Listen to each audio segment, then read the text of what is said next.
Ils ont traité mon fils comme un domestique pendant leur anniversaire, pendant que la fille en or de ma sœur recevait des cadeaux. Ils pensaient que je resterais la fille soumise qui paie tout. Mais quand j'ai vu mon fils pleurer, la fille soumise est morte. Préparez-vous. Merci d'être ici avec moi aujourd'hui. J'espère que tu passes une journée merveilleuse, où que tu sois. J'aimerais beaucoup que tu partages en commentaire depuis quelle ville ou quel pays tu nous regardes, et quelle heure il est là-bas. Maintenant, commençons notre histoire ensemble. La climatisation de ma voiture bourdonnait doucement, luttant contre la chaleur sèche de la route qui reliait Guadalajara à Chapala. Mes mains serraient le volant si fort que mes jointures étaient blanches, presque de la même couleur que l'os.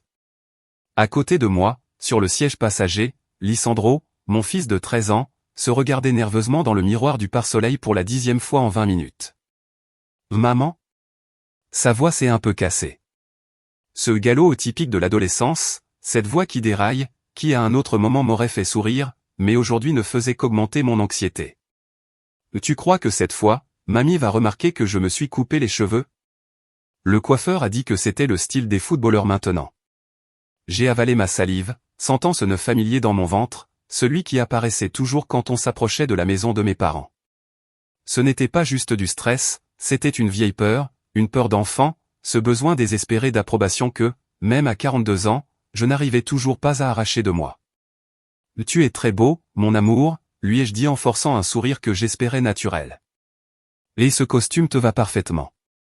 Ton papa serait très fier de te voir comme ça. » Lisandro a lissé les revers de sa veste. Ce n'était pas un costume neuf, c'était un vieux costume de Gustavo, mon mari défunt, qu'on avait fait retoucher par une couturière du coin. Gustavo avait été un homme grand, avec des épaules larges et un cœur encore plus grand. Et voir mon fils, si mince et tout en longueur, porter le tissu qui avait autrefois recouvert l'homme que j'aimais, me provoquait un mélange de fierté et de douleur vive. « Ça sent encore un peu la naphtaline », a murmuré Lisandro en sentant sa manche. « J'espère que tante Mireia ne dira rien. Tu sais comment elle est avec les odeurs. Elle dit que les vêtements rangés, ça sent pauvre. Et qu'elle dise ce qu'elle veut, ai-je répondu, même si ma voix a légèrement tremblé. Toi, tu es propre, élégant, et tu es un gentleman. C'est ça qui compte. Et puis aujourd'hui, c'est l'anniversaire des grands-parents. C'est à propos d'eux, pas de nous. Essaie juste de ne rien casser, d'accord? Oui. Et si mamie te dit quelque chose, tu souris, c'est tout. On avait roulé presque 1 heure pour arriver à la propriété de mes parents à Ajijic. C'était un endroit magnifique, de grands jardins, une vue sur le lac, le genre de lieu qui crie vieil argent et respectabilité. Ironiquement, cette respectabilité était payée avec mon argent. Le virement de 300 000 pesos que j'avais fait la semaine dernière pour payer le banquet, les fleurs, les musiciens et l'alcool premium étaient encore visibles sur mon appli bancaire. Pour que tout soit parfait, m'avait dit ma mère, lourde. On ne veut pas que les Garcia ou les De la Torre pensent qu'on traverse une mauvaise période. Ils n'avouaient jamais que la mauvaise période était leur état normal depuis la retraite de mon père et depuis que ma sœur Mireia avait vidé leurs économies avec ses investissements ratés. Moi, j'étais directrice financière, CFO, d'une entreprise de logistique internationale, je travaillais 60 heures par semaine, mais pour eux, j'étais juste la caisse automatique de la famille. En entrant par l'allée en gravier, j'ai vu la maison principale, impeccable.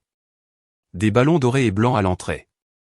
Et juste devant la porte, bloquant le passage comme un monument à l'arrogance, il y avait la Mercedes-Benz blanche de Mireia. Je savais qu'elle était en leasing. Je savais qu'elle ne pouvait pas payer les mensualités sans l'aide discrète que mes parents lui donnaient sous la table. Mais elle était là, brillante, ostentatoire. J'ai garé ma voiture, un SUV sûr, fiable et payé comptant, dans un coin discret pour ne pas gâcher la façade, comme ma mère me l'avait subtilement suggéré la dernière fois. Allez, Lisandro. Menton en l'air, lui ai-je soufflé. On est sorti. La chaleur nous a frappés tout de suite. Lisandro a encore ajusté la veste de son père. On a marché vers l'entrée et, avant même que je sonne, la porte s'est ouverte. Ma mère, lourde, était là. À 70 ans, elle restait impressionnante, coiffure de salon, perles, et ce parfum floral qui, pour moi, sentait le jugement et la déception. « Vous êtes arrivé ?» a-t-elle dit. Ce n'était pas un accueil, juste un constat. Comme si elle recevait un colis Amazon. « Ah Rasli, tu as 10 minutes de retard. » Les serveurs demandent où placer le bar à dessert. Bonjour, maman. Joyeux anniversaire, ai-je dit. Je me suis penché pour l'embrasser, mais elle a tourné légèrement la tête, ne m'offrant que de l'air. Il y avait un peu de trafic en sortant par Lopez Mateo, ai-je expliqué. Ses yeux froids et calculateurs ont balayé Lisandro de haut en bas. Mon fils s'est redressé, cherchant cette petite étincelle de tendresse qu'il voyait chez elle quand elle parlait aux enfants de Mireia. Bonjour, mamie, a dit Lisandro en tendant la main. Ma mère a regardé le costume. Elle a regardé les manches, peut-être 1 millimètre trop courtes. Elle a regardé les chaussures qu'on avait cirées ce matin. Eh bien, a-t-elle dit en claquant la langue. Ce costume a l'air vieux. Ça sent l'humidité, mon garçon. Tu n'avais rien de plus actuel? Ta cousine Griselda, elle, vient habillée en créateur. J'ai vu les épaules de Lisandro s'affaisser. La lumière dans ses yeux s'est un peu éteinte. C'est le costume de papa, mamie, a-t-il dit à voix basse. Maman l'a fait retoucher pour moi. Même, je vois. Bon, essaie de ne pas trop transpirer. Le vieux tissu garde les odeurs. Entrez, entrez. Ne laissez pas entrer les mouches. On est entré. La maison était remplie de fleurs, des orchidées blanches partout. Tout payé avec mon argent. Et pourtant, pas un merci. Pas un comment tu vas? Seulement des critiques. J'ai senti comme le fantôme de Gustavo à côté de moi, sa main sur mon épaule, comme s'il me disait, respire, Arasli. Fais-le pour l'enfant. Mais pendant qu'on marchait vers le jardin derrière la maison, là où se déroulait la fête, je n'arrivais plus à chasser cette sensation, être invisible, être juste un outil, et ça allait devenir insupportable. Le jardin était spectaculaire. Des tables rondes couvertes de nappes en lin italien. Des centres de table énormes, des compositions florales géantes qui empêchaient même de voir la personne en face, comme ma mère aimait, ostentatoire et impratique. Un quatuor à cordes jouait de la musique classique douce dans un coin. Les serveurs passaient avec des plateaux de canapés au saumon et de brie. Toute la crème de la société locale était là. Des amis du club de golf de mon père, des dames de charité avec qui ma mère prenait le thé, et quelques contacts que Mireia insistait pour inviter pour faire croire qu'elle était encore une femme d'affaires réussie. Mireia était au centre de tout, évidemment. Elle portait une robe en soie couleur champagne qui coûtait plus que ce que je dépensais en nourriture en un mois. À côté d'elle, son mari, un type avec un sourire de vendeur de voitures d'occasion, me regardait toujours avec un mélange de pitié et de calcul, un verre de whisky à la main. Et puis il y avait Griselda, ma nièce de 10 ans, qui tournait en rond dans une robe en tulle rose, recevant des compliments comme si c'était une princesse. « Arasli !» a crié Mireia en s'approchant avec cette fausse joie pétillante qu'elle avait perfectionnée. « Je pensais que tu ne viendrais pas, maman a dit que tu étais trop occupée avec tes petits chiffres et tes trucs d'entreprise ennuyeux. » Je suis directrice financière, Mireia. Ce ne sont pas de petits chiffres, ai-je répondu en essayant de rester calme. Lisandro s'est collé à ma jambe. Oh, ne te mets pas sur la défensive. C'est une blague. A-t-elle dit en levant les yeux au ciel. Puis elle a regardé Lisandro. Salut, champion. Waouh, le costume, c'est le vintage. C'est celui de Gustavo, a dit Lisandro d'une voix plus ferme que je ne l'aurais cru. Mireia a fait une grimace comme si elle sentait du lait tourner. Ah, que c'est sentimental. Bon, allez saluer papa. Il est là-bas avec le licencié Martinez. On a marché vers la table principale. Mon père, Rogelio, était assis, plus fragile que dans mon souvenir. À 75 ans, il avait toujours été un homme peu bavard, entièrement dominé par la volonté de faire de ma mère. Quand il m'a vu, ses yeux se sont brièvement éclairés, mais quand il a aperçu ma mère s'approcher de l'autre côté, cette lumière s'est éteinte et il a repris sa posture soumise. « Bonjour, papa » ai-je dit en l'embrassant. « Ma fille, je suis content que tu sois venue » a-t-il murmuré en me tapotant maladroitement la main. Et là, le rituel de l'attribution des places a commencé. Ma mère, comme une générale sur un champ de bataille, a dirigé tout le monde. « Mireia, toi et Roberto, ici à ma droite. Griselda, ma chérie, ici à côté de grand-père pour lui égayer l'après-midi. Licencié Martinez et votre épouse, à gauche de Rogelio, s'il vous plaît. » La table principale s'est remplie rapidement. Il restait peu de chaises. Je suis resté debout avec Lisandro à côté de moi, attendant mon tour. Autour, les invités prenaient déjà place aux autres tables. Maman, ai-je dit à voix basse, où est-ce qu'on s'assoit, nous? Ma mère ne m'a même pas regardé.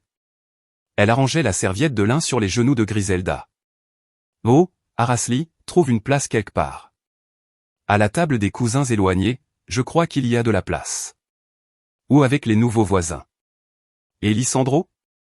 Ai-je insisté, sentant la chaleur monter à mes joues. Je ne voyais pas de chaise libre près de nous à l'arrière. Oh, ne sois pas conflictuel, a coupé Mireia en buvant une gorgée. Tu sais comment c'est. Il y a toujours plus de monde que prévu. Et puis Lisandro est grand, il préfère sûrement être je ne sais pas, sur son téléphone, quelque part. Ce n'est pas un petit enfant, Mireia. Il a 13 ans et c'est son petit-fils, ai-je dit en regardant mon père, espérant qu'il parlerait. Rogelio a baissé les yeux sur son assiette vide. Papa, il n'y a pas une place pour ton petit-fils à ta table?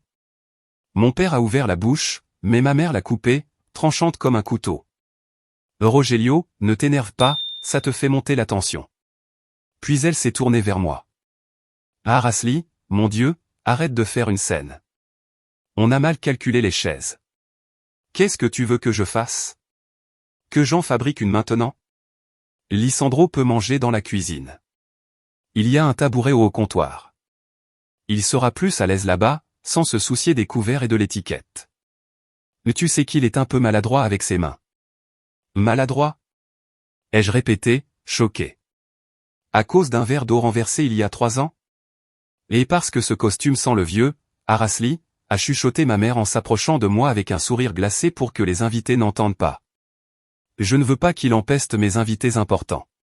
Fais-moi plaisir, emmène-le à la cuisine. Ne gâche pas mon anniversaire. J'ai regardé autour de moi.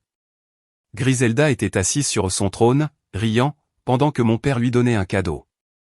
Mireia me regardait avec une supériorité triomphante.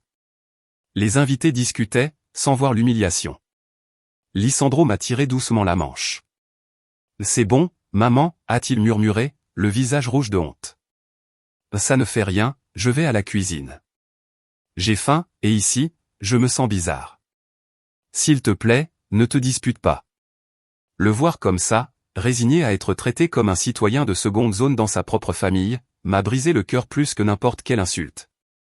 J'ai serré sa main. Juste un moment, mon amour. Juste un moment, je te promets? Une promesse vide, qui avait le goût de cendre. Je l'ai regardé partir vers la porte de service. Sa petite silhouette, tassée dans la veste trop grande de son père. Derrière moi, la table principale éclatait de rire. Et moi, je me suis assise sur une chaise pliante qu'un serveur a apportée à la dernière seconde, dans un coin loin de la famille, en me sentant la femme la plus seule du monde, à la fête que j'avais moi-même payée. Le dîner a été servi, filet mignon sauce champignons, asperges enroulées dans du jambon serrano, purée à la truffe, un menu à 2000 pesos par personne. J'ai mangé mécaniquement. La nourriture me semblait comme du sable dans la gorge. De mon exil, je voyais la table principale. Ma mère essuyait la bouche de Griselda avec tendresse. Mon père rire avec le mari de Mireia. Il ressemblait à une famille parfaite de publicité, et moi j'étais la spectatrice, alors que j'étais la productrice exécutive de tout ce spectacle. 1 heure a passé. Les discours ont commencé. Mireia s'est levée, un verre à la main, et a fait un discours émouvant sur l'amour, le sacrifice, et sur comment ses parents étaient son rocher. Pas un mot sur moi. Pas un mot sur celle qui avait soigné papa après son infarctus il y a 2 ans, moi. Pas un mot sur celle qui avait payé l'hypothèque quand ils étaient à 2 doigts de perdre la maison, moi. J'ai eu la nausée. Je devais voir Lisandro. Je devais m'assurer qu'il avait au moins mangé quelque chose de correct. Je me suis levé discrètement pendant qu'on servait le champagne et je suis allé vers la cuisine. Quand j'ai poussé la porte battante, le bruit de la fête s'est éteint, remplacé par l'eau qui coulait et le choc de la vaisselle. L'air là-dedans était chaud, humide, et sentait la graisse et le détergent industriel. Et ce que j'ai vu m'a arrêté net. Lisandro n'était pas assis sur un tabouret en train de manger. Lisandro était debout devant l'évier industriel. Il avait enlevé la veste de son père et l'avait pliée soigneusement sur une caisse de légumes au sol. Ses manches de chemise étaient retroussées jusqu'au coude. Ses bras maigres étaient plongés dans une eau grise et mousseuse. Il lavait des assiettes. Une montagne de vaisselle sale, avec des restes de nourriture et de sauce, s'empilait à côté de lui. Je devais voir Lisandro. Je devais m'assurer qu'il avait au moins mangé quelque chose de correct. Je me suis levé discrètement pendant qu'on servait le champagne et je suis allé vers la cuisine. Quand j'ai poussé la porte battante, le bruit de la fête s'est éteint, remplacé par l'eau qui coulait et le choc de la vaisselle. L'air là-dedans était chaud, humide, et sentait la graisse et le détergent industriel. Et ce que j'ai vu m'a arrêté net. Lisandro n'était pas assis sur un tabouret en train de manger. Lisandro était debout devant l'évier industriel.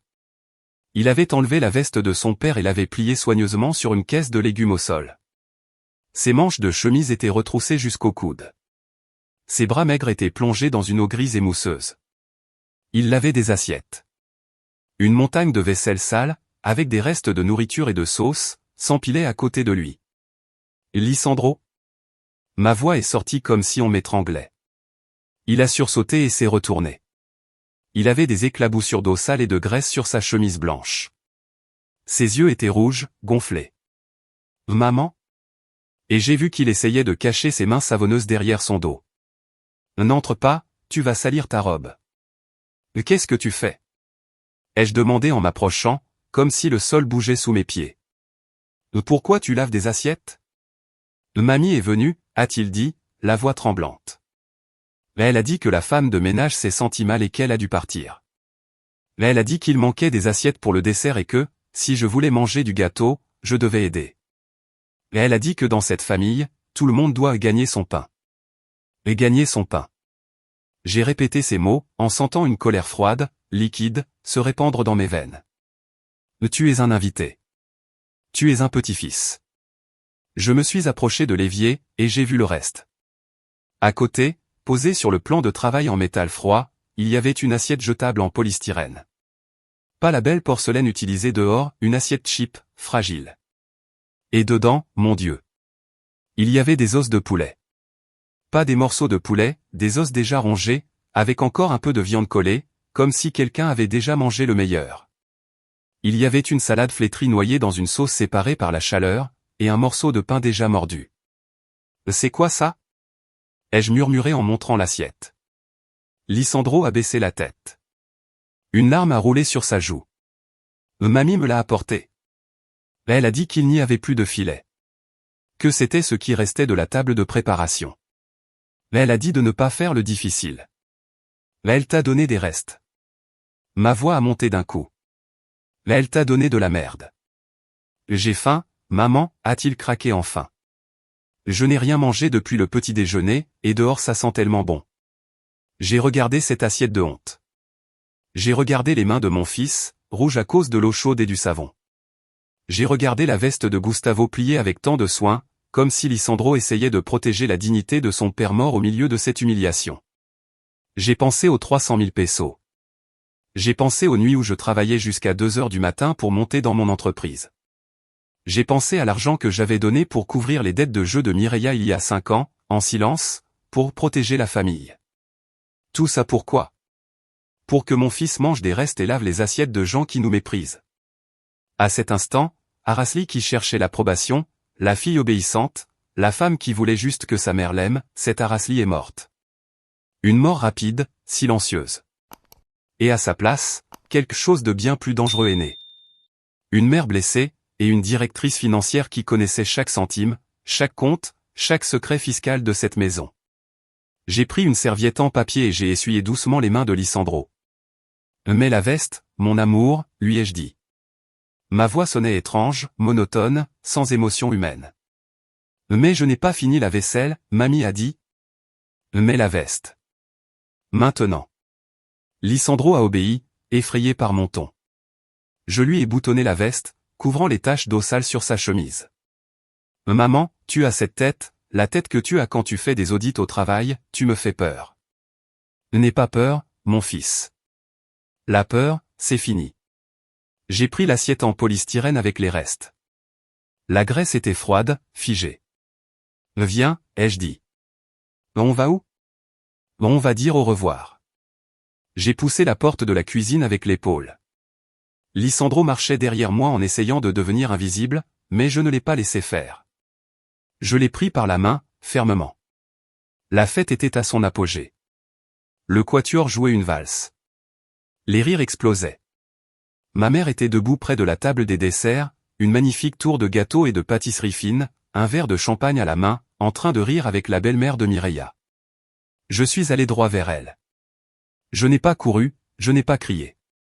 J'ai marché avec l'assurance de quelqu'un qui entre dans une salle de réunion pour licencier un département entier. Je tenais l'assiette de déchets dans ma main droite comme une offrande. Des invités m'ont vu passer. Leurs sourires ont vacillé en voyant mon expression et l'assiette sale. Le silence s'est étendu comme une vague, là où je passais, et a envahi tout le jardin. Je suis arrivé devant ma mère. Elle s'est tournée, le sourire encore collé sur le visage, jusqu'à ce qu'elle voie ce que je portais. « Ah Rasli, qu'est-ce que tu fais » a-t-elle sifflé entre ses dents, en baissant la voix. « Pourquoi tu amènes ces ordures ici ?»« Je t'ai dit que l'enfant mange dans la cuisine. » Mireia s'est approchée, attirée par l'attention. « Oh mon Dieu, Rasli, c'est quoi encore ce drame ? Le menu ne lui a pas plu ?» Je n'ai même pas regardé Mireia. Mes yeux étaient plantés dans ceux de ma mère. J'ai posé l'assiette en polystyrène avec les os rongés et la salade pourrie sur la table des desserts, juste à côté du gâteau à 3 étages décoré de feuilles d'or comestibles. Le contraste était violent, écœurant. « C'est ça, la valeur de mon fils pour toi, maman ?» ai-je demandé. Je n'ai pas parlé fort. Mais dans ce silence soudain, on m'entendait jusqu'au fond. Ma mère est devenue rouge. Pas de honte. De rage. Je ne vois pas de quoi tu parles. Baisse la voix. Tu nous fais honte devant les invités. Te faire honte ? Ai-je lâché avec un petit rire sec. Tu as donné à ton petit-fils des restes. Tu l'as mis à laver la vaisselle de tes invités pendant que ton autre petite-fille est assise à tes côtés comme une reine. J'ai payé 300 000 pesos pour cette fête, maman. J'ai payé ce filet que tu as mangé. J'ai payé le champagne que tu tiens dans ta main, et tu n'as même pas été capable de donner à mon fils une assiette chaude. Un murmure a parcouru la foule. J'ai entendu, tu as entendu, et c'est elle qui a payé la fête ? Ma mère a fait un pas en avant, essayant de m'intimider avec cette autorité qui m'avait contrôlé toute ma vie. Tais-toi. A-t-elle ordonné. Tu es ingrate. Toujours à compter l'argent, toujours à nous reprocher ce que tu aides. Si ton fils mange ça, c'est parce que vous êtes arrivé en retard et qu'il n'y avait pas de place. Et puis les invités mangent en dernier. C'est la règle de l'étiquette. La famille attend. La famille sert. Mais toi, tu ne connais pas la classe. Voilà. Cette phrase. Les invités mangent en dernier. Elle m'a planté ça dans la poitrine comme un pieu. J'ai regardé mon père. Il fixait ses chaussures, incapable de lever les yeux. Lâche. J'ai regardé Mireia, qui souriait, savourant le spectacle. Et j'ai regardé Lisandro, qui tremblait à côté de moi, accroché à ma main. « Tu as raison, maman » ai-je dit. Et une calme mortelle est descendue sur moi. La famille sert, et moi, j'ai servi cette famille pendant 20 ans.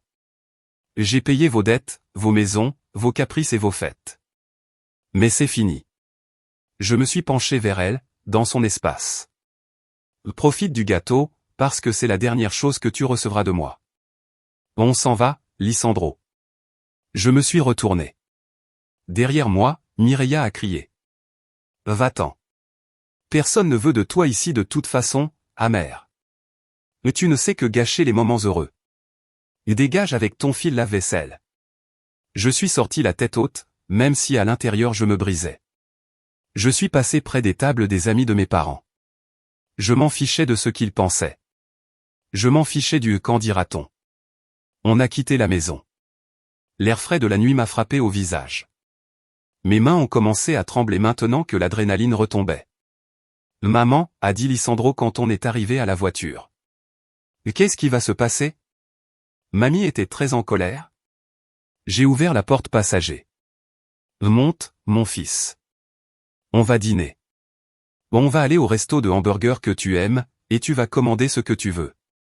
Et je te promets une chose, plus jamais, jamais, tu ne laveras une assiette qui n'est pas la tienne. » J'ai démarré. En repartant sur le chemin de gravier, j'ai regardé dans le rétroviseur la maison illuminée, brillante, belle. On aurait dit un château, mais moi, je savais que les fondations étaient pourries, et j'avais la dynamite pour tout faire tomber. Le retour vers Guadalajara a été silencieux. Lisandro s'est endormi au bout de 10 minutes, épuisé émotionnellement et physiquement.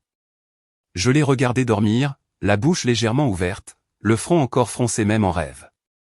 La tache de graisse sur la manche de la veste de Gustavo semblait se moquer de moi sous les lumières de l'autoroute. Je conduisais en pilote automatique, mais mon esprit tournait à 1000 à l'heure.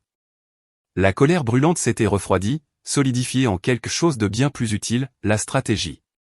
Je suis financière. Ma vie, ce sont les risques, les actifs, les dettes et les bilans. Pendant des années, j'avais laissé mon bilan émotionnel avec ma famille être dans le rouge. Je les avais laissés devenir un passif toxique. Il était temps de liquider la société. Le texte est extrêmement long, je continue la traduction dans le même style. Si tu veux absolument tout en un seul bloc, je peux aussi, mais ça risque d'être trop lourd à envoyer en une seule réponse. Dis-moi juste continue et je poursuis immédiatement jusqu'à la fin en gardant exactement le même style, sans résumé. Fin. Continue. Je me suis arrêté dans une station-service à la sortie de la ville. J'avais besoin de m'arrêter. J'avais besoin de le faire tout de suite, avant que le remords ou la culpabilité catholique que ma mère m'avait inculquée ne me fasse reculer. J'ai sorti mon ordinateur portable de la mallette sur la banquette arrière. J'ai partagé la connexion Internet de mon téléphone. La lumière bleue de l'écran a éclairé l'habitacle sombre de la voiture. Mes doigts ont volé sur le clavier. J'ai ouvert le portail de la banque. Identifiant, mot de passe. La page a chargé une seconde, puis le tableau de bord est apparu. Solde total consolidé, 16 940 200 CMXN, environ 47 000 $ américains. Là, c'était le fonds de retraite et d'urgence de mes parents. Légalement, c'était un compte conjoint. J'étais cotitulaire, et surtout, j'avais une procuration complète pour gérer les biens, à cause de la mauvaise santé de mon père et de l'incompétence technologique de ma mère. Cet argent n'était pas seulement le leur. C'était des années de mes contributions, des primes que j'avais déposées pour leur vieillesse, et l'argent de la vente de terrain que j'avais moi-même géré pour éviter que Mireia ne le dépense. Eux, ils croyaient que je gardais juste l'argent. Ils ne comprenaient pas qu'en me donnant le contrôle total, pour éviter des impôts, ils m'avaient eux-mêmes donné l'arme pour les détruire. Ma mère pensait que le pouvoir était chez celui qui s'assoit en bout de table. Elle se trompait. Le pouvoir est chez celui qui a le code du token bancaire. Je suis allé dans la section sécurité et blocage. Mon doigt s'est arrêté sur l'option « Signaler activité suspecte gelée active pour litige ». J'ai hésité une seconde. Juste une seconde. L'image de Lisandro en train de laver la vaisselle est revenue. L'assiette d'os. Les invités mangent en dernier. J'ai cliqué. Une fenêtre a sauté, êtes-vous sûr de vouloir geler tous les comptes associés et les cartes de crédit liées? Action immédiate. Nécessite présence physique en agence pour être annulé. Oui, ai-je murmuré. Clic confirmé. L'écran a clignoté, statut, compte gelé. Référence de blocage, fraude enquête. Ensuite, je suis allé sur les cartes de crédit supplémentaires, la platine de ma mère, la blague que Mireia utilisait, au nom de papa, mais que je payais moi. Bloqué. Bloqué. Bloqué. Motif, vol ou perte. J'ai refermé l'ordinateur. Mon cœur battait fort. Pas de peur. D'une étrange euphorie. J'ai sorti mon téléphone, j'ai ouvert le groupe WhatsApp familial, cet enfer digital où Mireia exhibait ses voyages et où ma mère envoyait des prières quotidiennes tout en me critiquant. J'ai écrit un seul message. La fête est finie. J'ai lancé un audit forensique des comptes pour irrégularité grave. Tout est gelé. Trouvez quelqu'un d'autre pour laver vos assiettes. Puis je suis sorti du groupe. J'ai bloqué ma mère. J'ai bloqué Mireia. J'ai bloqué mon père. Je me suis tourné vers Lisandro, qui bougeait un peu en dormant. Repose-toi, mon fils, ai-je dit doucement. Demain, une nouvelle vie commence. Le lendemain matin, le ciel était gris sur Guadalajara, un de ces matins de pluie fine qui nettoient l'air. Je me suis réveillé avec une sensation étrange, le silence.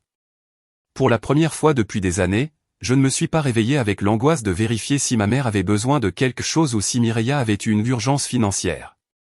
Mais ce silence était un mensonge.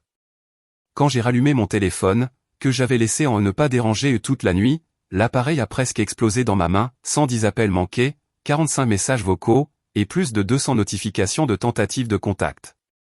La plupart venaient de numéros inconnus, probablement des invités ou le restaurant. Mais les transcriptions des messages vocaux racontaient une catastrophe.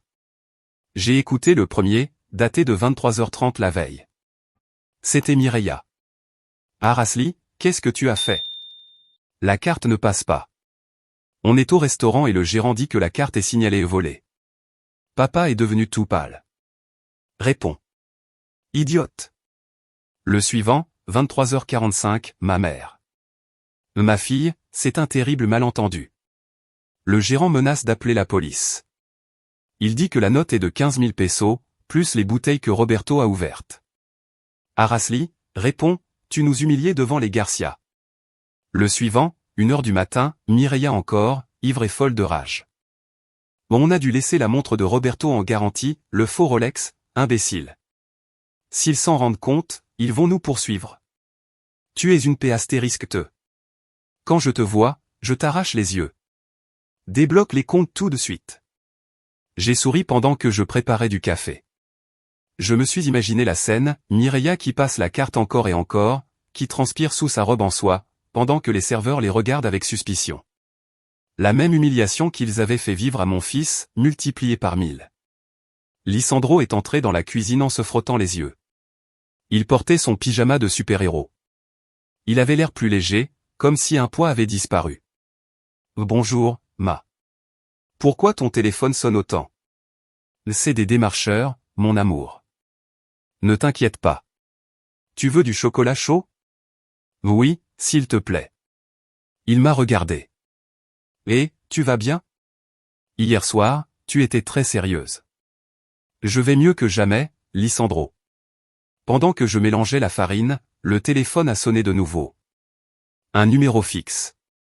J'ai décroché en sachant déjà qui c'était. Allô, Arasli. La voix de mon père tremblait, au bord des larmes. Ma fille. Dieu merci, ta mère a la tension très haute. On n'a même pas d'argent pour l'essence du retour. Les cartes ne passent pas. Les distributeurs ne donnent pas de liquide. Qu'est-ce qui se passe? Bonjour, papa. Ce qui se passe, c'est que j'ai demandé un audit, ai-je dit, avec ma voix de directrice financière, calme et professionnelle. J'ai détecté des mouvements anormaux sur le fonds de retraite. En tant que mandataire légal, mon devoir est de protéger vos actifs. Jusqu'à ce que la banque et mes comptables aient vérifié chaque centime des 10 dernières années, personne ne sort un peso. Un audit? Mais Arasli, c'est nous, ta famille. Débloque, s'il te plaît. Mireia doit acheter des couches pour Griselda. Mireia peut travailler, papa. Ou vendre cette Mercedes qui n'est même pas à elle. Arasli, comment tu peux être aussi cruel? Ta sœur, elle ne sait pas travailler. J'ai failli rire. Ce n'est pas mon problème, papa. Ah, et une chose, dis à maman que les invités mangent en dernier, et dans ce cas, les voleurs ne mangent rien. J'ai raccroché. Et pour la première fois, je n'ai pas ressenti de culpabilité. J'ai ressenti du pouvoir. J'ai pris 3 jours de congé. J'ai dit à mon patron que j'avais une crise familiale, ce qui était vrai. J'ai passé ces 3 jours dans mon bureau, avec 3 écrans allumés, des tableaux Excel et des litres de café. S'il pensait que geler les comptes était la punition, il n'avait aucune idée de ce qui arrivait. Je n'allais pas seulement couper l'argent. J'allais disséquer où chaque centime était parti, sur 10 ans. Pendant des années, par respect et confiance aveugle, je n'avais jamais analysé à fond les petites dépenses. Je regardais juste les totaux et je m'assurais qu'il restait un solde. Grosse erreur. J'ai téléchargé les relevés historiques, 10 ans, 15 ans. Ce que j'ai trouvé m'a retourné l'estomac, encore plus que la vaisselle sale.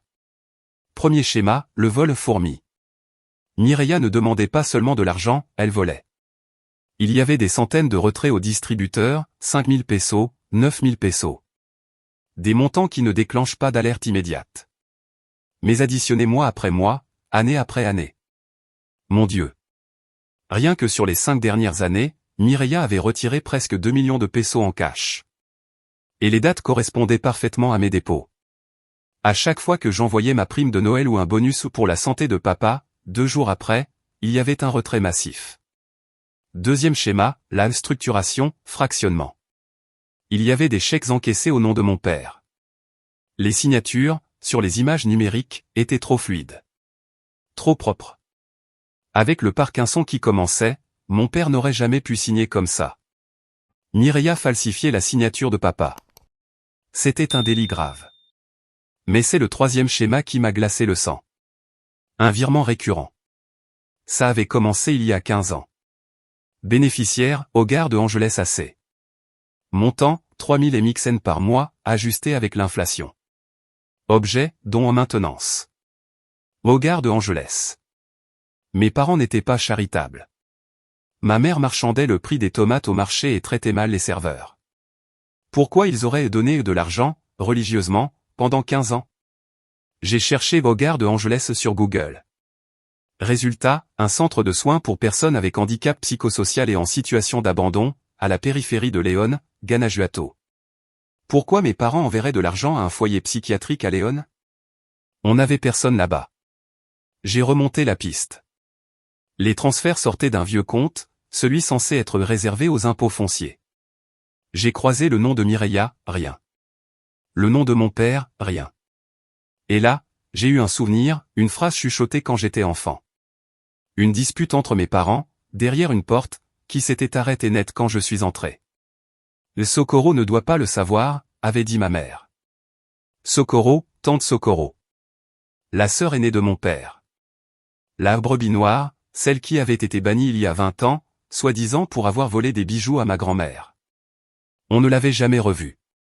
J'avais 22 ans quand elle a disparu. J'ai cherché le RFC associé au virement de Gare de Angeles. Le représentant légal n'était pas l'institution.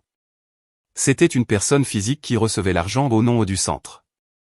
Non, Maria del Socorro Hernandez. Mes mains ont tremblé sur le clavier. Mes parents ne faisaient pas un don. Ils payaient une mensualité, à tante Socorro. Pourquoi? Chantage. Culpabilité. Silence. J'ai tout imprimé, les feuilles Excel, les chèques aux fausses signatures, les preuves de transfert vers León. Mon bureau était couvert de papier. Une histoire de trahison, organisée, systématique. Il m'avait utilisé comme banque personnelle, pendant qu'il donnait tout à Mireia, la fille qui les volait. Mais il y avait autre chose. Quelque chose qui me grattait dans le cerveau, comme une écharde, Gustavo. Gustavo était mort il y a 3 ans dans un accident sur la route de Colima. Les freins de sa voiture avaient lâché dans un virage. La police avait conclu, panne mécanique, manque d'entretien. Je m'étais accusé pendant des années. Je pensais qu'à force de travailler pour nourrir ma famille parasite, j'avais négligé notre propre vie. Sauf que Gustavo était ingénieur mécanicien. Il aimait cette voiture. Il vérifiait les freins lui-même. Je me suis souvenu de sa dernière semaine. Il était tendu, paranoïaque. Il s'était disputé violemment au téléphone avec Mireia.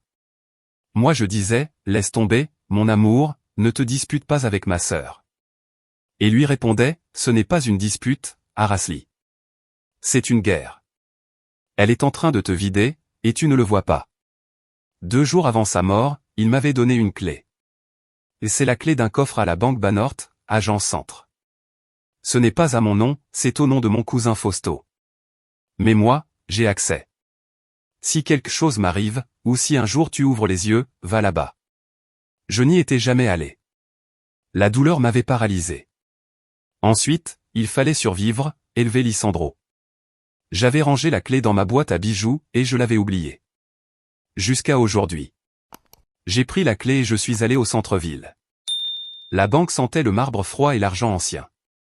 Le directeur m'a conduite à la chambre forte. J'ai ouvert le coffre 104. À l'intérieur, une seule grande enveloppe épaisse, et une clé USB argentée. Je me suis assise dans un bureau privé et j'ai ouvert l'enveloppe. Le premier document, un rapport de détective privé, daté de 3 ans plus tôt. Sujet, Mireia Hernandez. Activité, jeu compulsif, dette auprès de prêteurs illégaux. Gustavo avait engagé un enquêteur. Les photos montraient Mireia entrer dans des casinos clandestins. Elles montraient Mireia rencontrer des types qui avaient l'air de sortir d'un film de cartel. Il y avait même un billet signé, une reconnaissance de dette de 2 millions de pesos, signée par Mireia, avec la maison de mes parents en garantie. Mes parents ne savaient pas ça, ou peut-être que si. Mais ce qui était ensuite dans l'enveloppe m'a coupé le souffle. C'était une copie certifiée d'un document scolaire. Institut Tecnológico y de Estudios Superior de Monterrey, ITESM. Lettre d'acceptation. Candidate, Aracely Hernandez. Date, août 2002. Bourse accordée, 100% excellence académique. Mes mains tremblaient tellement que le papier a craqué. Je n'avais jamais reçu cette lettre. En 2002, ma mère m'avait dit, « Désolé, ma fille. Tu n'as pas été prise. Mais ne t'inquiète pas. La formation technique dans l'institut public est bien. Et puis, on doit économiser pour que Mireia aille dans l'université privée. Elle est plus sensible, elle a besoin d'un meilleur environnement. Moi, j'ai étudié la comptabilité le soir, en travaillant comme secrétaire. Sang et larmes pour arriver là où je suis. Et Mireia? Elle a été dans une université privée chère à Guadalajara. Elle a redoublé, changé de filière 3 fois, et n'a jamais obtenu de diplôme. Tout payé, parce que moi, je ne suis jamais allé au tech. Ma mère avait volé ma lettre. Ma mère avait volé mon futur. Ma mère avait volé mon éducation pour l'offrir à sa fille en or, qui l'a jetée à la poubelle. Une larme brûlante a coulé sur ma joue. Pas de tristesse. De la rage pure. J'ai branché la clé USB dans mon ordinateur. Un dossier audio. Des fichiers MP3. J'ai cliqué sur le dernier fichier enregistré la veille de la mort de Gustavo. Je me suis mis les écouteurs. Silence de tombe dans le bureau de banque. Fichier, 14 octobre 2021 Mireia.mp3. On entend la tonalité, puis la voix de Gustavo, fermée en colère.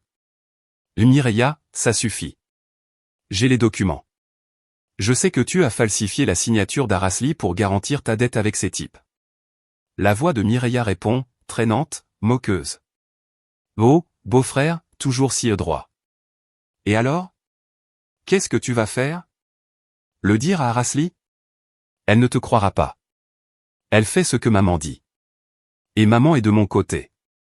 Gustavo. C'est la prison, Mireia. C'est une fraude. Je vais aller à la police. Je ne vais pas te laisser ruiner Aracely et Lisandro. Je vais tout exposer, la bourse volée, l'argent du foyer à Léon, tout. Il y a eu un silence. Puis la voix de Mireia a changé. Plus moqueuse. Froide. Malade. Tu n'iras nulle part, Gustavo. Tu ne sais pas avec qui tu joues. Mon copain, lui, il règle les problèmes. Et des voitures ont des accidents tout le temps sur cette vieille route de Colima que tu prends. Ce serait dommage qu'Aracely devienne veuve si jeune. Gustavo. Tu me menaces? Mireia. Je t'avertis. Si tu parles, tu meurs. Et si tu meurs? Aracely sera tellement triste qu'elle aura besoin de moi plus que jamais. Et moi, j'aurai le contrôle de son assurance vie. Réfléchis. La ligne a coupé. Je me suis arraché les écouteurs. J'avais l'impression de manquer d'air. La pièce tournait. Gustavo est mort 24 heures après cet appel. Frein qui lâche. L'accident. Le copain de Mireia à l'époque, c'était qui déjà? J'ai essayé de me rappeler. El Château. Celui qui avait un garage. Mireia emmenait toujours nos voitures là-bas parce qu'il nous faisait une réduction. Mon Dieu. Mon Dieu. Ce n'était pas un accident. Mireia l'a tué, ou a fait en sorte qu'on le tue. Et ma mère savait. Elle savait pour les menaces. Elle savait pour la bourse. Elle savait pour tout. Et elle a choisi de protéger l'assassine parce que c'était sa fille en or. J'ai tout remis dans l'enveloppe, la lettre de bourse, les photos, la clé USB. Je me suis levé. Mes jambes étaient lourdes comme du plomb, mais mon esprit était clair comme du cristal. Ce n'était plus une histoire d'argent. Ce n'était plus une histoire d'assiette sale et d'humiliation. C'était la guerre. Ils avaient tué mon mari. Ils avaient volé ma vie.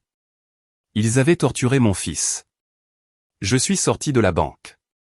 Le soleil de midi m'a frappé, mais moi j'avais froid. J'ai pris mon téléphone. J'ai composé un numéro que je n'avais pas appelé depuis 20 ans. Allô? A répondu une voix âgée, rauque, méfiante. Tante Socorro, c'est Arasli. Je sais où tu es. Je sais pour le Bogart de Angeles. J'ai besoin de te voir maintenant. J'ai conduit jusqu'à Léon. 3 heures de route. 3 heures à penser à comment j'allais les détruire. Ce ne serait pas rapide. Ce ne serait pas gentil. Je suis arrivé au Bogart de Angeles. Une vieille maison, la peinture passée, mais propre. Tante Socorro m'attendait à la porte. Elle était vieille, courbée, mais elle avait mes yeux. Les mêmes que Lisandro. Des yeux que mon père et ma mère n'avaient pas. On s'est assise dans un petit jardin. Elle m'a servi du thé à la cannelle. Je savais que tu viendrais un jour, a-t-elle dit. Quand Rogelio a arrêté d'envoyer l'argent la semaine dernière, j'ai su que quelque chose s'était passé. C'est moi qui ai coupé les fonds, ai-je dit. Tante, j'ai besoin de la vérité. Toute la vérité. Pourquoi il te paie? Pourquoi ma mère te déteste autant? Socorro a soupiré en regardant ses mains tordues. Lourdes ne me déteste pas pour des bijoux volés, ma fille. Ça, c'était le mensonge qu'elle a inventé. Lourdes me déteste parce que je connais son secret, et parce que toi, tu es la preuve vivante de l'infidélité de Rogelio. Le monde s'est arrêté. Quoi? Socorro m'a regardé avec une tristesse infinie. Arasli. Lourdes n'est pas ta mère biologique. J'ai eu l'impression que mon cœur tombait. Ta mère biologique était une jeune femme qui travaillait dans la maison. Une fille humble. Bonne. Rogelio, tu sais, les hommes sont faibles. Elle est tombée enceinte. Elle est morte en accouchant. Et toi, tu es né. Je respirais à peine. Lourdes ne pouvait pas avoir d'enfant à l'époque. Pour sauver les apparences, pour que la société ne sache pas que son mari l'avait trompée avec la domestique. Lourdes a accepté de t'élever comme si tu étais à elle. Mais elle te détestait. Elle te détestait à chaque fois qu'elle te regardait, parce que tu as les yeux de ta vraie mère. Toutes les pièces de ma vie se sont assemblées d'un coup. Voilà pourquoi j'ai toujours été la brebis noire. Voilà pourquoi je n'étais jamais assez. Voilà pourquoi j'étais traitée comme une servante. Pour Lourdes, j'étais la fille de la domestique.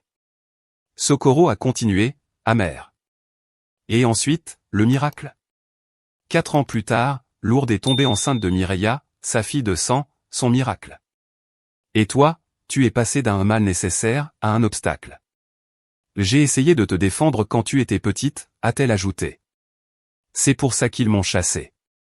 Ils ont acheté mon silence avec cette mensualité au foyer, en menaçant de te mettre dehors si je parlais. J'ai pleuré. J'ai pleuré pour la petite Arasli qui s'était battue pour gagner l'amour d'une femme qui, au fond, était programmée pour la mépriser. J'ai pleuré pour le mensonge de ma vie. Puis j'ai essuyé mes larmes. Tante, j'ai besoin que tu viennes avec moi à Guadalajara. Pourquoi faire? A-t-elle demandé, terrifiée. Pour terminer ça. Je vais avoir une réunion avec eux. Et toi, tu seras mon invité d'honneur. Je suis rentré à Guadalajara le soir même, et j'ai installé Socorro dans un hôtel sécurisé. J'ai appelé mon ami Efrain, le détective privé qui avait travaillé avec Gustavo et que j'ai pu contacter grâce aux documents. Efrain, j'ai l'enregistrement. Celui d'Efrain, celui de la menace. Tu l'as entendu? Sa voix est devenue urgente.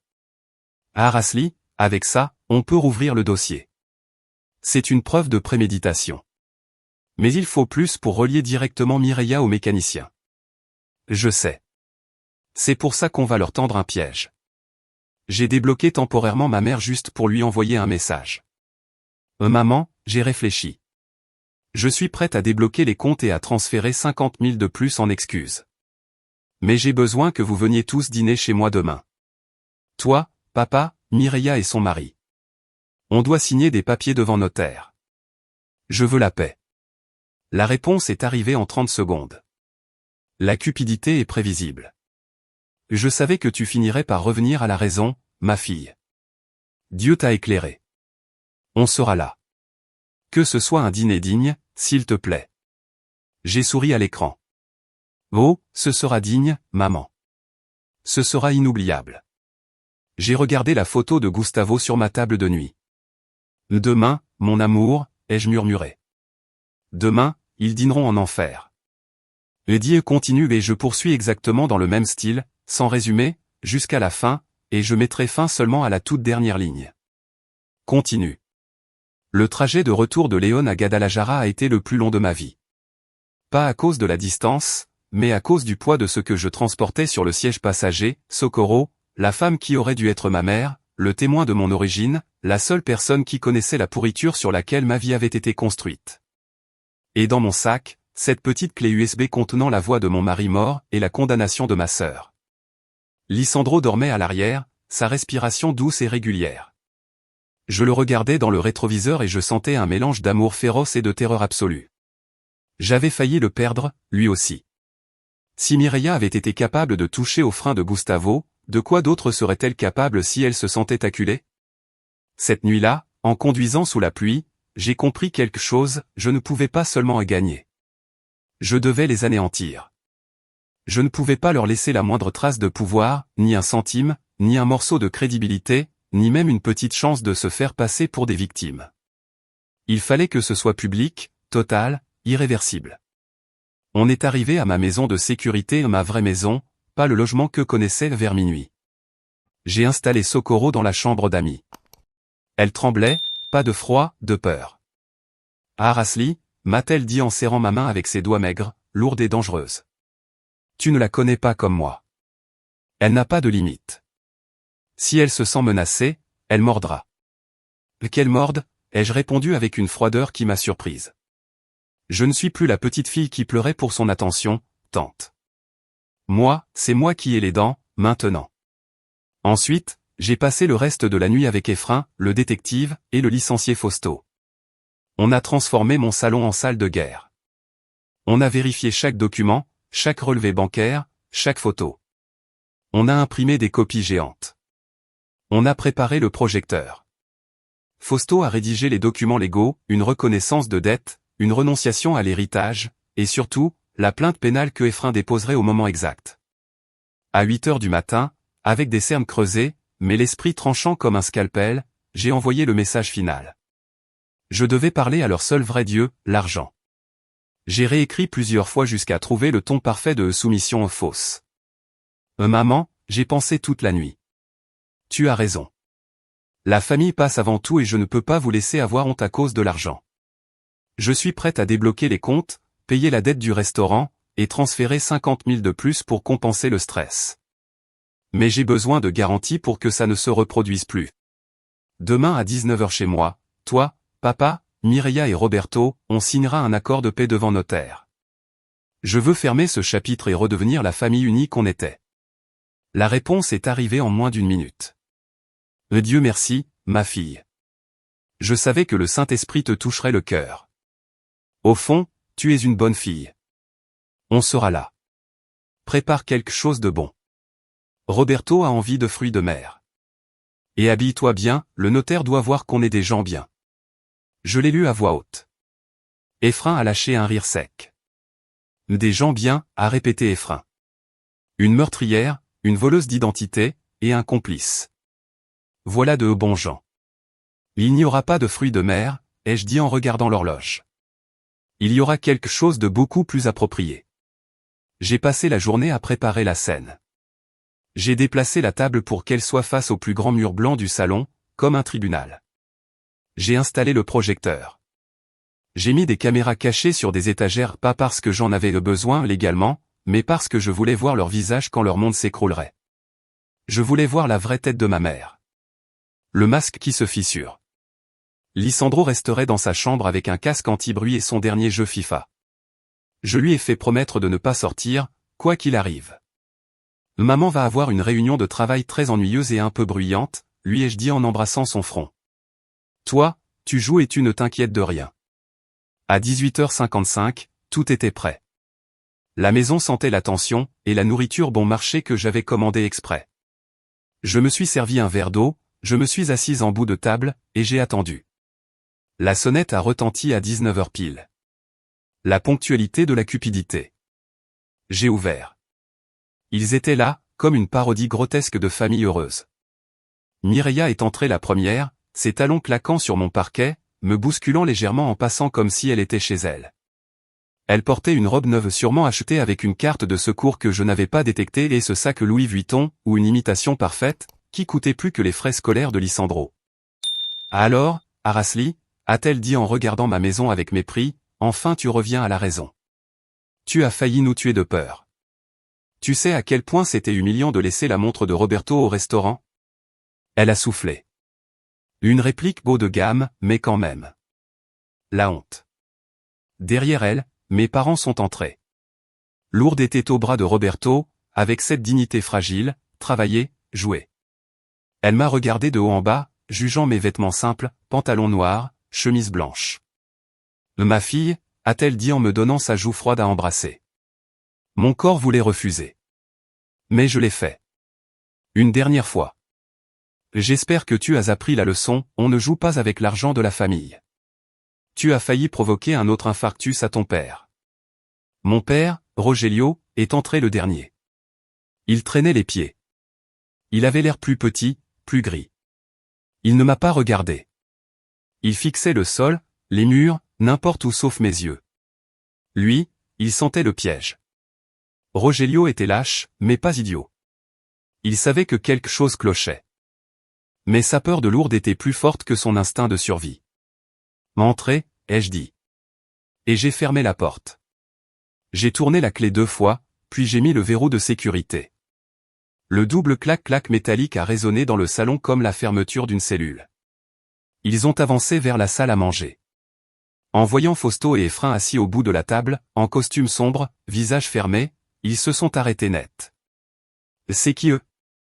A demandé Mireia, les sourcils froncés. Tu as dit un notaire.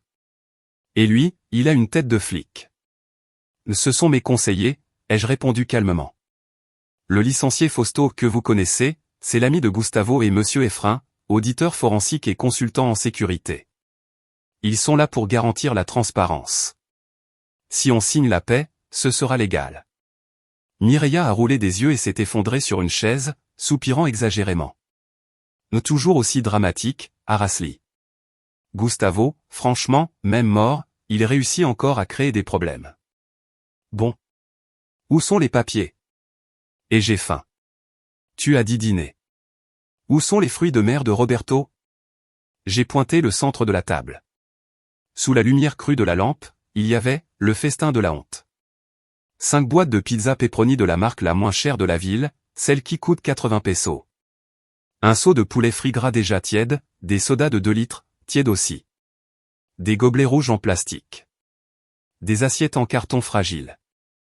Une copie parfaite gastronomiquement du mépris qu'ils avaient servi à mon fils. C'est quoi cette saleté? A crié ma mère, son masque de dame du monde glissant pour la première fois. Pizza bas de gamme, poulet frit. Arasli, je t'ai demandé un dîner digne. Ça, c'est de la nourriture de pauvre. C'est un insulte. Je me suis assise en bout de table, j'ai croisé les jambes, et je les ai regardées avec une froideur qui m'a même surprise. C'est ce qu'il y a, maman. Si Lissandro a pu manger des restes froids et des os rongés à votre anniversaire, vous pouvez manger de la pizza chaude. C'est plus que ce que vous méritez. Je me suis penché légèrement. Si ça ne vous plaît pas, la porte est là. Mais si vous sortez sans signer, l'argent reste gelé pour toujours. Et toi, Mireia, tu devras expliquer au juge comment tu as payé ce sac. Le silence a été total. On entendait presque le frigo bourdonner dans la cuisine. Mireia a regardé la pizza avec dégoût, mais la faim et surtout la peur de perdre l'argent à gagner. Elle a attrapé une part avec 2 doigts, comme si c'était radioactif. Bon, a-t-elle dit la bouche pleine. Sinon vite et on va manger dans un vrai endroit après. Donne-moi le stylo. Pas si vite, ai-je dit en prenant la télécommande du projecteur. Avant de parler de débloquer l'argent, on va regarder où il est parti. Je veux que vous voyez exactement ce que je finance. J'ai appuyé. Le projecteur s'est allumé. Un faisceau de lumière a coupé la pénombre. Sur le mur, une image géante est apparue, un relevé bancaire agrandi, avec des lignes surlignées en rouge. Analyse forensique dépenses non autorisées au compte conjoint 2015 à 2025. C'est quoi ça? A demandé Roberto en s'essuyant la graisse du poulet sur son pantalon. Tais-toi Ellie, ai-je ordonné. Ma voix ne laissait pas de place à la discussion. J'ai commencé à lire à haute voix, en marchant autour de la table comme un procureur devant un jury. Janvier 2020. Retrait de 45 000 pesos.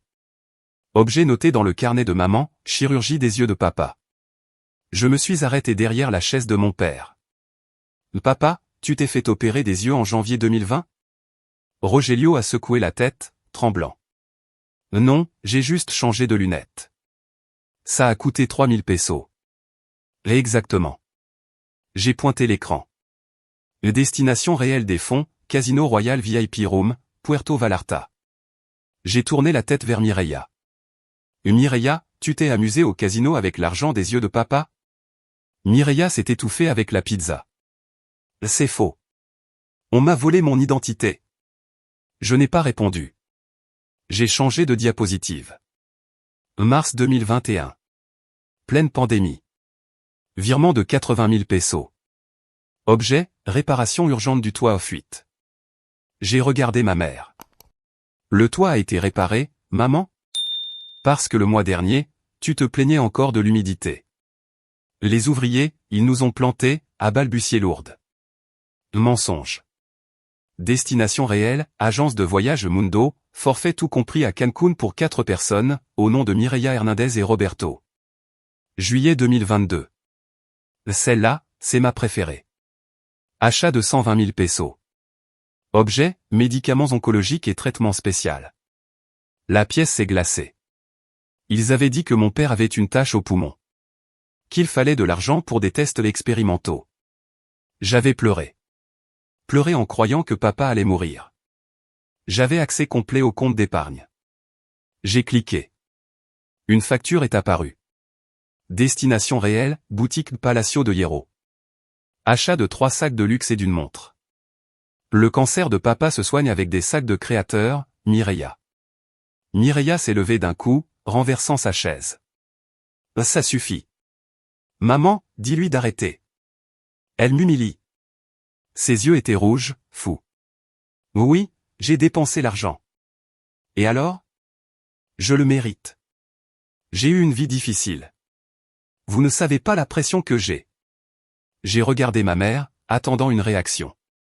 Je pensais que, face à la preuve que sa fille préférée avait volé la santé de son mari, Lourdes allait enfin exploser, contre Mireia. Mais ce que j'ai vu m'a glacé. Lourdes regardait Mireia, pas avec colère. Avec inquiétude. Puis elle m'a regardé, moi, avec une haine pure. Éteins ça, Arasli, a dit ma mère avec une voix de glace. L'argent est à nous. Si Mireia l'a pris, c'est qu'on le lui a donné, ou qu'elle en avait besoin. Elle est différente de toi. Elle a pointé un doigt accusateur vers moi. Toi, tu es forte. Tu travailles. Tu es une mule de charge. Elle est fragile. Elle a besoin de belles choses pour se sentir bien. Elle a presque craché la suite. Qu'est-ce que ça peut te faire? Tu as un bon salaire.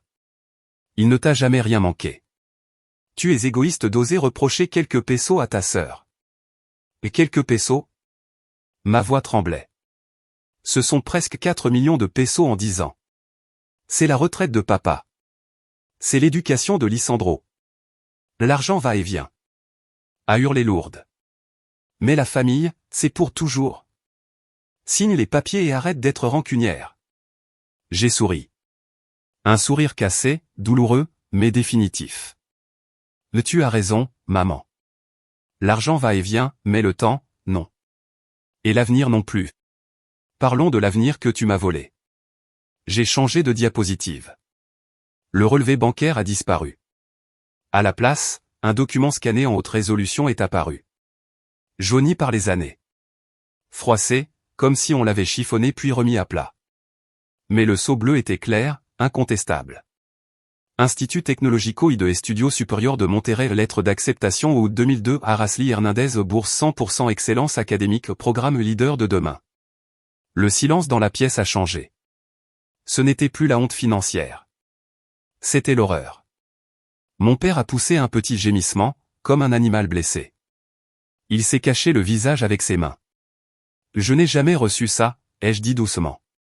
Je me suis approché. Je me souviens de cet été 2002. J'allais au courrier tous les jours.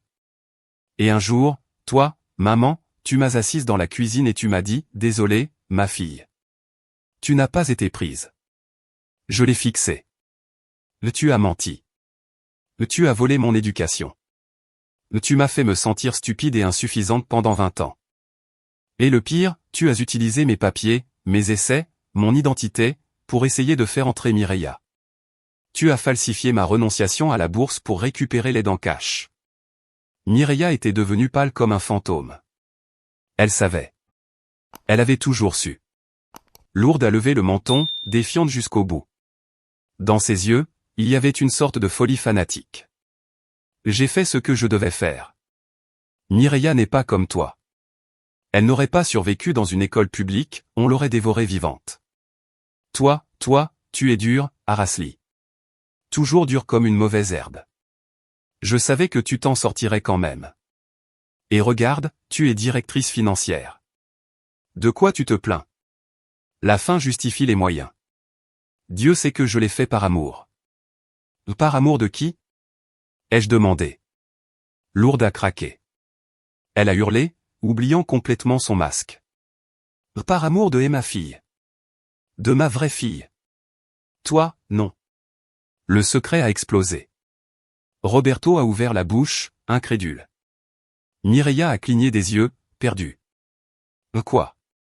A chuchoté Mireia. Maman, de quoi tu parles? Dis-le, ai-je dit en pointant la porte de la chambre d'amis. Ou laisse la témoin parler. J'ai ouvert. Tante Socorro est sortie, appuyée sur sa canne. Son visage était trempé de larmes, mais son regard était ferme. En la voyant, Rogelio a semblé rapetisser sur sa chaise. Socorro, a-t-il murmuré. Bonjour, frère, a dit Socorro d'une voix rauque. Bonjour, Lourde. Je vois que tu es toujours la même vipère. Toujours en train de protéger ton mensonge. Lourde a reculé jusqu'au mur, comme si Socorro était un fantôme. Je t'ai payé pour que tu disparaisses. Je t'ai envoyé de l'argent chaque mois. Et tu as arrêté de payer, a répondu Socorro. Et ta fille Arasli, la fille que tu as méprisée, est venue me chercher. Je me suis placé à côté de Socorro et j'ai pris sa main. Je sais tout, papa. Je sais que ma mère biologique s'appelait Lucia, la jeune femme qui travaillait dans la maison. Je sais qu'elle est morte en accouchant, et je sais que Lourde m'a adopté non pas par amour, mais pour sauver les apparences devant le club de golf et le curé. Je me suis tourné vers Lourde. Tu me détestes parce que j'ai les yeux de la femme avec qui ton mari t'a trompé. Tu me détestes parce que je suis la preuve vivante de ton mariage détruit. Rogelio pleurait, vraiment. Un sanglot laid, déchirant. Pardonne-moi, ma fille, pardonne-moi. Lourde a dit que c'était le mieux, qu'on te donnerait un nom, qu'on te traiterait pareil. Vous m'avez donné un nom, ai-je coupé. Mais vous m'avez volé une vie. Je respirais fort. Mais j'étais lucide. Vous m'avez volé mon identité. Vous m'avez volé mon argent. Vous m'avez volé l'amour d'une mère. Tout ça, c'est du papier, c'est de l'argent. Je pourrais peut-être l'avaler. Je pourrais partir et ne jamais vous revoir. Je me suis arrêté. J'ai regardé Mireia droit dans les yeux. Mais il y a quelque chose que je ne peux pas pardonner. Vous avez franchi une ligne. Et cette ligne, elle est tachée de sang. Au mot au sang, l'air de la pièce a changé. Ce n'était plus une dispute familiale. C'était une scène de crime. Mireia est devenue très calme. Trop calme. Ses pupilles se sont dilatées. Gustavo a eu un accident, a-t-elle dit trop vite. C'était une tragédie. Les freins ont lâché. Pourquoi tu parles de ça maintenant? Tu es malade de douleur, Arasli. Je me suis tourné vers Efrain. Efrain, s'il te plaît. Le détective s'est levé. Il a sorti de sa mallette un petit enregistreur noir. Il l'a posé au centre de la table, sur les boîtes de pizza grasses, comme un monument sombre. Cet enregistrement, a dit Efrain d'une voix grave et professionnelle, a été récupéré d'une sauvegarde chiffrée que Monsieur Gustavo a laissée. Instruction, ouvrir uniquement s'il mourait dans des circonstances suspectes. Date du fichier, 14 octobre 2021. 2 jours avant sa mort. Il a appuyé sur play. L'audio était net. Trop net. La voix de Gustavo a rempli la pièce. Elle sonnait fatiguée, inquiète, mais ferme. Cette voix que j'aimais tellement, et que je n'avais pas entendue depuis 3 ans. Mes yeux se sont remplis de larmes, mais je ne les ai pas laissés tomber. Mireya, ça suffit. J'ai les documents. Je sais que tu as falsifié la signature d'Arasli pour garantir ta dette avec ses prêteurs. Je vais aller à la police. Je ne vais pas te laisser continuer à voler mon épouse et mon fils. Silence. Puis la voix de Mireya. Cette voix aiguë, arrogante, que je connaissais.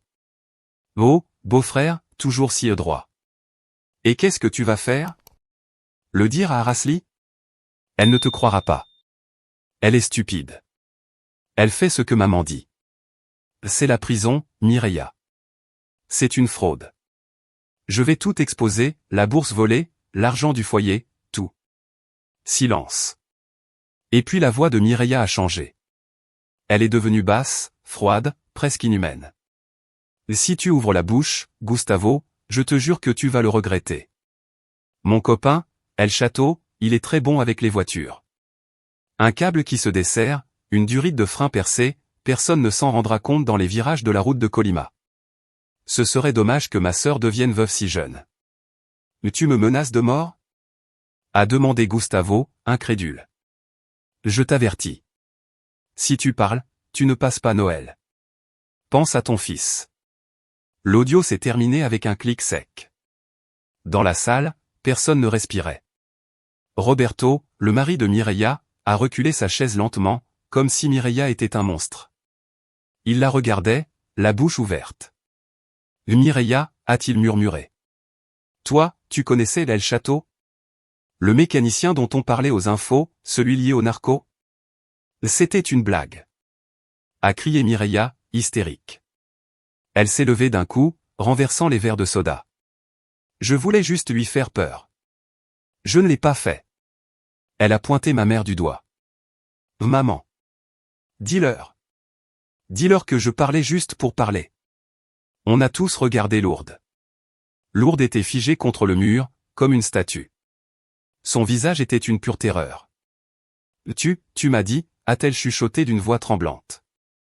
Tu m'as dit que c'était un accident, tu m'as juré que tu lui avais juste fait peur pour qu'il se taise.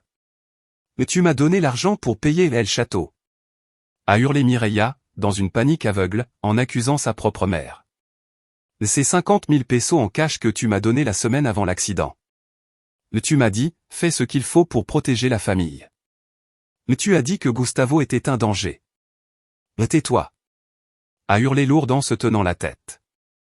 Je n'ai pas dit de le tuer. Mes yeux se sont posés sur Fausto, l'avocat. Il a croisé mon regard. On a assez, licencié? Ai-je demandé, la voix froide. Fausto a hoché lentement la tête et a fermé son dossier d'un geste calme, comme une sentence. Plus qu'assez. Fraude, falsification, vol d'identité, et conspiration pour homicide qualifié. Avec la confession enregistrée et la corroboration de la mère ici présente, c'est la perpétuité. À ce moment-là, un son a coupé la nuit. Des sirènes. Elles n'étaient pas loin. Elles attendaient au coin de la rue. Ephraim avait tout coordonné avec le parquet. Grâce au micro, ils écoutaient la confession en direct. Et quand ils ont eu la phrase clé, ils ont donné l'ordre. On a frappé à la porte. Des coups forts, autoritaires. Police fédérale. Ouvrez la porte. Je suis allé ouvrir. Je ne ressentais pas de joie. Pas de triomphe. Juste un grand vide là où avant il y avait ma peur. 6 agents tactiques sont entrés. Gilet pare-balles, armes longues, ordre crié. Mon petit salon s'est rempli d'uniformes. Mireya Hernandez, vous êtes arrêté pour fraude bancaire et homicide. Un agent a attrapé ma sœur. Mireya a commencé à se débattre, à hurler, à perdre toute dignité humaine. Je suis innocente. Elle pointait ma mère en pleurant. C'était elle. Elle m'a obligé. Arasli. Aide-moi. Je suis ta petite sœur. S'il te plaît, ne les laisse pas m'emmener. J'ai une fille.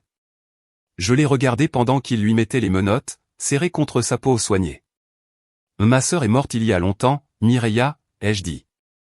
Ma voix n'était qu'un souffle. Toi, tu es juste une étrangère qui a tué mon mari. Un autre agent s'est approché de Lourdes. Madame Lourdes, vous venez aussi avec nous pour déposer une déclaration. Lourdes a essayé de se lever, mais son corps a lâché. Son visage est devenu rouge violacé, puis gris. Elle s'est serré la poitrine. Sa bouche s'est ouverte en une petite grimace surprise, silencieuse, et elle s'est effondrée sur le tapis, prise de convulsions. Médecin, a crié Ephraim. Elle fait un infarctus. Le chaos a explosé. Des agents qui criaient. Des secouristes qui entraient. Mireia qui hurlait pendant qu'on la traînait dehors.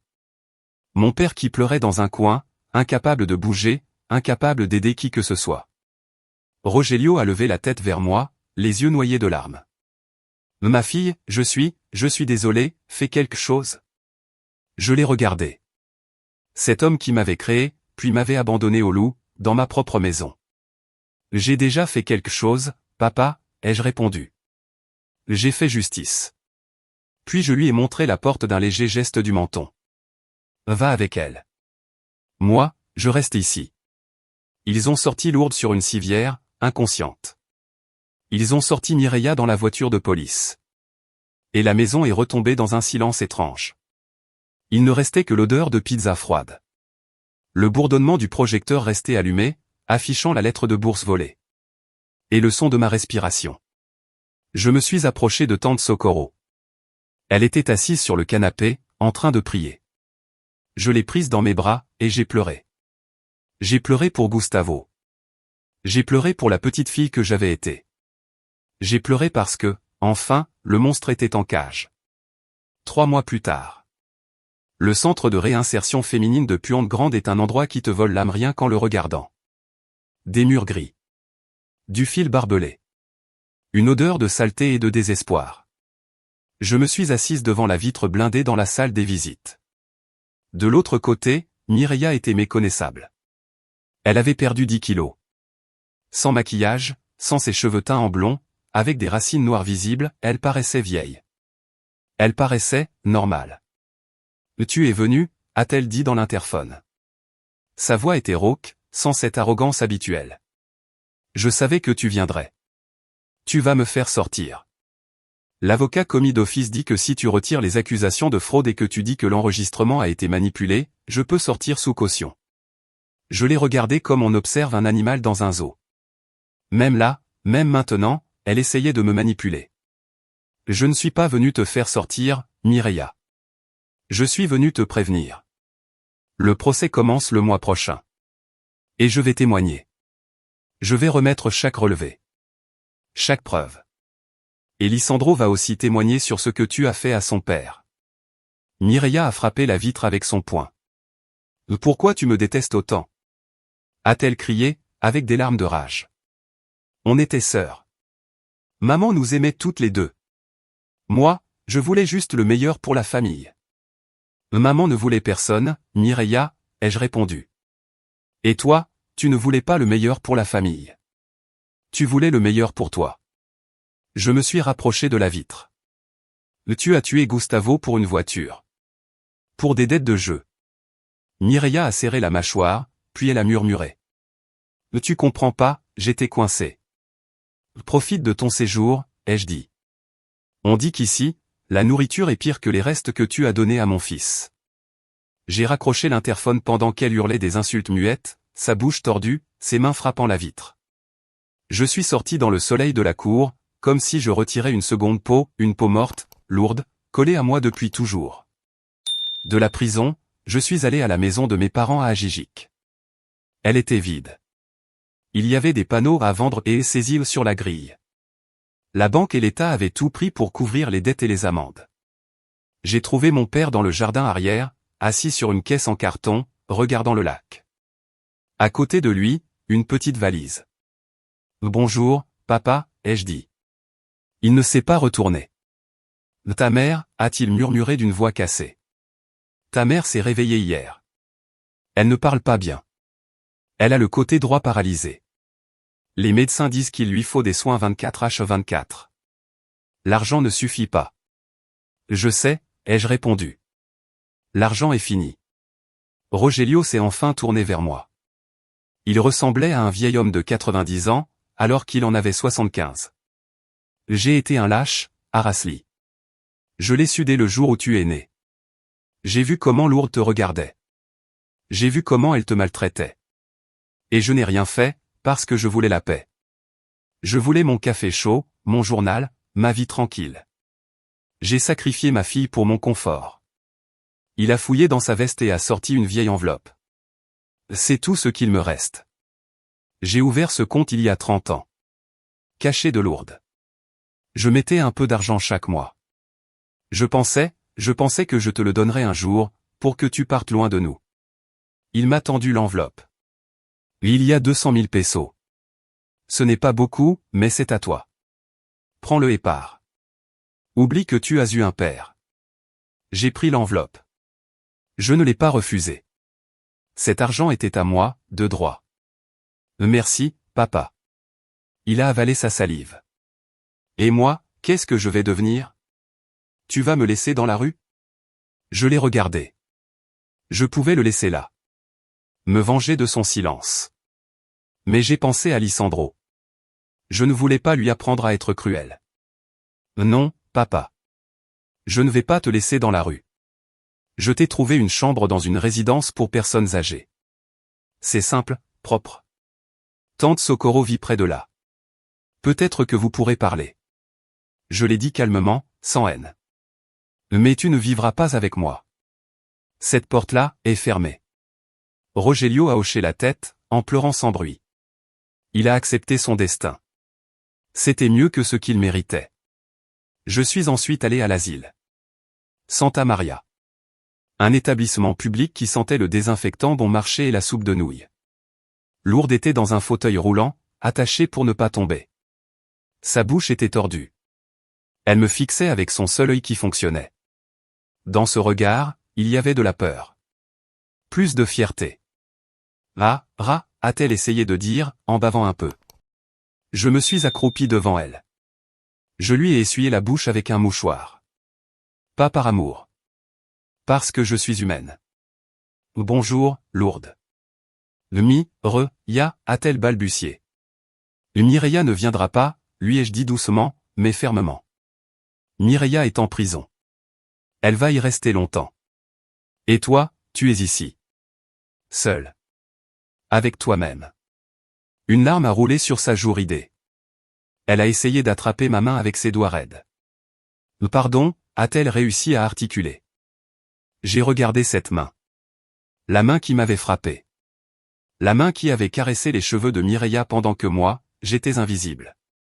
La main qui avait aidé à payer un homme pour régler un problème. J'ai retiré ma main doucement et je me suis levé. Le pardon, c'est pour quelqu'un qui regrette vraiment. Lourdes, toi, tu regrettes seulement d'avoir perdu. Tu regrettes que je t'ai attrapé. Je me suis tourné vers la porte. Que Dieu te pardonne. Moi, je ne peux pas. J'ai un fils à protéger. Je suis sorti sans me retourner, la laissant avec ses fantômes et son silence. 1 an plus tard. Ma nouvelle maison n'est pas un manoir, mais elle est à moi. Il y a un jardin plein de bougainvilliers, et une grande cuisine lumineuse. Aujourd'hui, c'est le Thanksgiving. Bon, on ne fête pas Thanksgiving au Mexique, mais nous, on a inventé le jour de la famille. Dans la cuisine, il y a du bruit. Beaucoup de bruit. Tante Socorro coupe des oignons et gronde des freins, qui est devenu un ami proche parce qu'il vole des morceaux de jambon. Mon père Rogelio vient le dimanche. Il est plus calme. Il aide à mettre la table. Il parle peu, mais il sourit quand il voit Lisandro. Et Lisandro, mon fils a maintenant 14 ans. Il a grandi d'un coup. Il ressemble tellement à Gustavo que parfois, ça me serre la poitrine d'amour. Maman. M'appelle Lisandro. Le dindon est prêt. J'arrive, mon amour. Je m'approche. Et, qui lave les assiettes aujourd'hui? Je demande, en souriant. Lisandro éclate de rire. Un rire propre. Sans peur. Aujourd'hui, on lave tous ensemble, maman. Et puis, on a un lave-vaisselle, tu te souviens? Tu as même acheté un modèle industriel, hein? Je souris. On s'assoit à table. Il n'y a pas de place réservée. Pas de bout de table. La table est ronde. On est tous égaux. On sert la nourriture, dindon, purée, salade, et oui, pizza. Parce que c'est devenu notre tradition ironique de victoire. Je lève mon verre. Pour Gustavo, je dis. Pour Gustavo, répondent tous. Je regarde autour de moi. J'ai perdu ma mère. J'ai perdu ma sœur. J'ai perdu l'illusion de la famille parfaite. Mais j'ai gagné ça. J'ai gagné la vérité. J'ai gagné la paix. J'ai gagné la certitude que mon fils ne mangera plus jamais des restes dans un coin. Je prends une bouchée de pizza. Ça a un goût de gloire. Ça a un goût de justice. La maison est propre. Les assiettes sont propres. Et ma conscience aussi. L'histoire d'Arasli est un témoignage douloureux, mais héroïque, se libérer des chaînes de la maltraitance familiale. La leçon la plus importante est simple, ne laisse jamais le devoir envers la famille d'être utilisé comme une arme pour te manipuler. On nous apprend souvent à aimer nos familles sans condition, mais cet amour doit être réciproque. Quand la famille devient un endroit d'exploitation, d'humiliation, et même de danger pour les enfants, partir n'est pas une trahison, c'est l'acte de survie le plus courageux. Arasli nous montre aussi que la solidité financière et l'indépendance sont le meilleur bouclier. Si elle n'avait pas repris le contrôle de ses finances, elle et son fils auraient été détruits. Et le plus important, la justice peut tarder, mais elle doit se faire. Le pardon peut être beau, mais pardonner à quelqu'un qui ne regrette rien, c'est être cruel avec soi-même. Parfois, la fin heureuse n'est pas la réconciliation, c'est la libération. Es-tu d'accord avec la façon dont Arasli a géré sa mère malade? Certains diront que c'était cruel de la laisser dans un asile public, d'autres diront que c'est du karma. Laisse un commentaire si tu penses qu'Arasli a fait ce qu'il fallait pour protéger son fils, ou partage ton avis, c'est quoi ta limite, toi, face à une famille toxique? Je lis tous les commentaires. Merci de m'avoir écouté et d'avoir fait ce voyage émotionnel avec moi. On se revoit très bientôt.